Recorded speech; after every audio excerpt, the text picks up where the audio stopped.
তোমার স্বামী যদি আর কটা টাকা বেশি দিত না, তাহলে আর কটা দিন ধরেই থাকতো।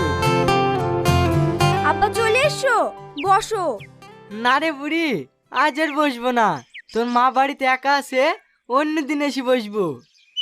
মা বাড়িতে নাই আব্বা, শ্বশুরের কাছেই আছে।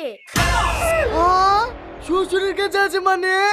তোমাদের কোনো খোঁজ খবর পাওয়া যায়নি দেখি শ্বশুর মাকে বিয়ে করে নিয়ে এসছে। তুই এসব কি বলছিস রে বুড়ি? তুই না, এইবার মনে হয় আমার সব শেষ হয়ে গেল রে। তুই না। কি হলো, চিল্লাছো কেন? ওগো, আমি এসব কি শুনছি? তুমি বলে টনিকে বিয়ে করেছো? তো করবো না, তুমি আমাকে তুই আরেকজন খেলে পালিয়ে যেতে পেরেছো। এত করে ফোন তুলছো না, আর তোমাকে তুই আমি অন্য কাউকে বিয়ে করতে পারবো না। দেখো তুই না,